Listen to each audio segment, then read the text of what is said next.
This actually, believe it or not, isn't a partisan event. I want to make that clear, but if you look at the United States Senate, you know that we have lots of different problems at the federal level as well. And I'd like to introduce you someone who's been a champion of the family for over a quarter of a century in the legislature, who's actually running for U.S. Senate against Dianne Feinstein. Dianne Feinstein, of course, has voted against the federal marriage amendment, voted against partial birth abortion, voted that it's okay for adults to take minor children across state lines and get around parental notification laws. And that person that I'd like to introduce to you is Dick Mountjoy.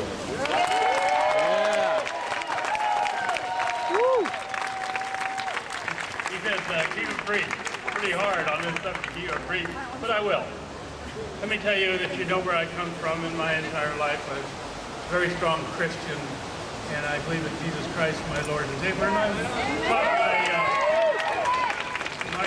my children went to private Christian schools. My grandchildren have gone through private Christian schools, and they have been taught to not tolerate the sin, but tolerate the sinner. And they have been taught that these acts are sins, no doubt about it.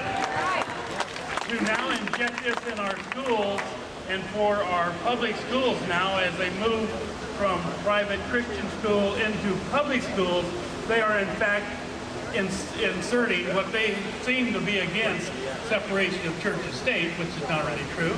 But now they're going against my religion by saying now it's okay.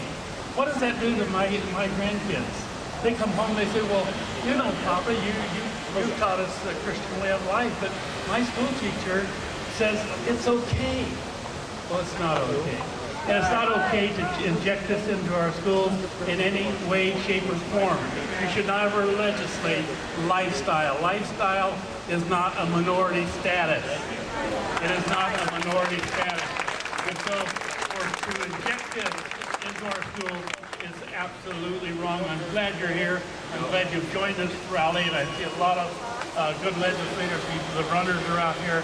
Let me tell you, these bills need to be vetoed very strongly, quickly, and swiftly by the governor of this state. Yeah.